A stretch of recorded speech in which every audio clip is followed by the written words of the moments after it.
Keir Starmer is having a tough time at the moment. He's falling in the polls, being harassed by Elon Musk, and now, to top it all off, the markets have apparently turned on him. Having risen slowly but steadily for the past few months, the UK's long-term borrowing costs have suddenly spiked over the past week and are now at their highest level since 2008, threatening not just the state of the UK's public finances, but also Labour's adherence to their own fiscal rules. Things have actually got so bad that, on Thursday, Liz Truss, who's now taking legal action to stop Starmer blaming her for crashing the economy, released a smug video accusing Rachel Reeves of pushing the country to the brink of an economic crisis. So in this video, we're going to look at what's happened in the markets, why it's genuinely really bad news for Starmer and co, and what might happen next.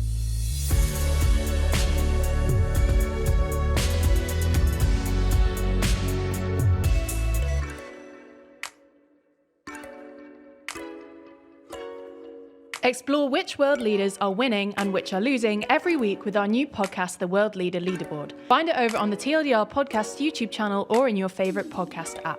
So let's get straight into it. Over the past few days, the price of long-term gilts, i.e. UK government bonds, has dropped markedly, and the interest rate on those gilts has consequently increased.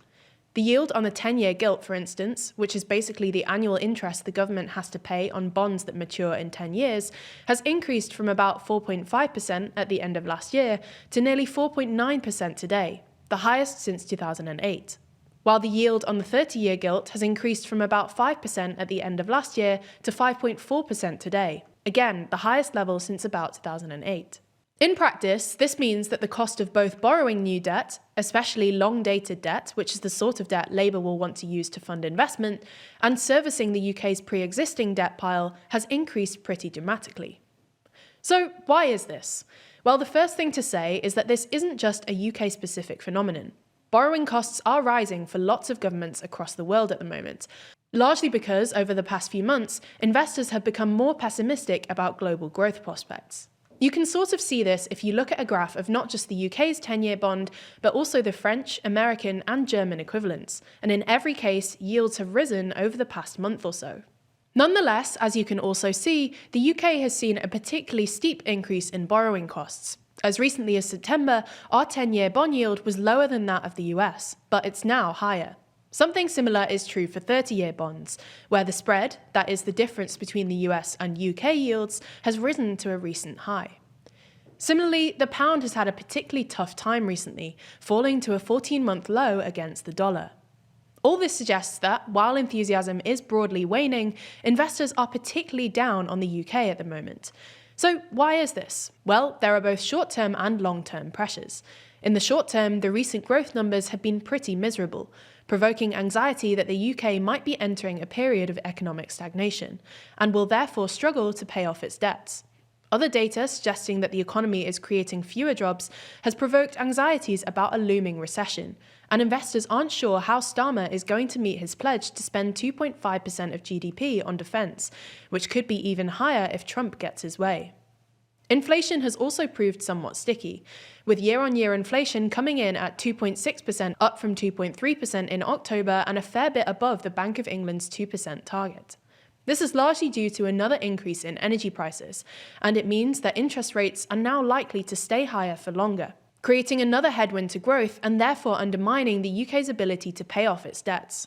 But perhaps the main short-term reason is that, well, investors and markets just really aren't impressed with Starmer and Reeves at the moment. Borrowing costs were relatively low at the start of their term because markets were generally optimistic about their stewardship of the economy. But as time has gone on, that confidence has apparently waned. Nonetheless, it would be unfair to pin all this chaos on Starmer and Reeves, as there are long-term factors at play. UK GDP growth has been weak since about 2008, and successive governments, struggling with successive crises, have pushed our debt-to-GDP ratio up to a 60-year high of basically 100% of GDP, compared to less than 40% before 2008. So what happens next, and are we at risk of another Liz Truss-style crisis? Well, probably not. The Liz Truss crisis was about a sharp increase in borrowing costs, triggered by her mini-budget, which hadn't been pre-briefed to the papers. In other words, it was a surprise. This crisis is slower and hasn't been triggered by a single event, rather a growing realization that Labour aren't quite as good at generating economic growth as they thought they would be.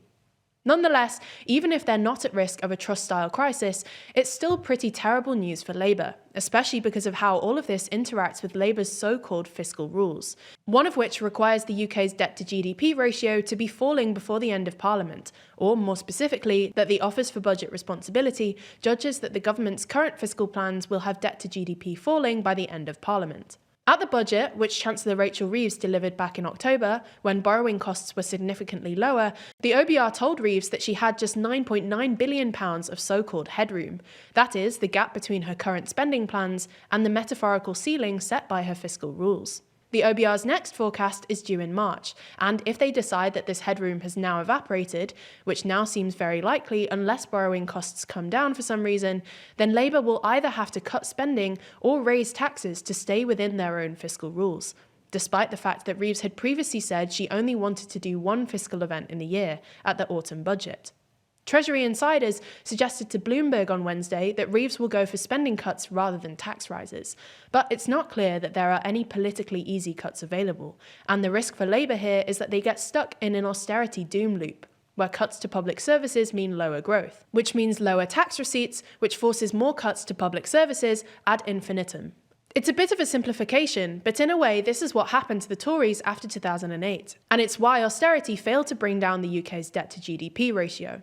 In a way, the current crisis looks closer to the 1976 crisis than the Liz Truss crisis of 2022, which occurred when borrowing costs rose and the pound fell simultaneously, while the government was running relatively large budget and trade deficits, which is what's currently happening. The UK was ultimately forced to go cap in hand to the IMF for a $3.9 billion loan, conditional on the implementation of certain austerity measures. While we're still a way off an IMF bailout, things really don't look good for Starmer at the moment. While his domestic popularity might be falling, does this also mean his international influence is waning? You can have your say in TLDR's list of the 25 most influential people, which we need your help with. If you head to the link in the description, you can vote for your own personal top 10, helping to shape our overall ranking. Your vote is super important, and voting closes on January the 15th, so do your democratic duty and cast your ballot for the world's most influential person.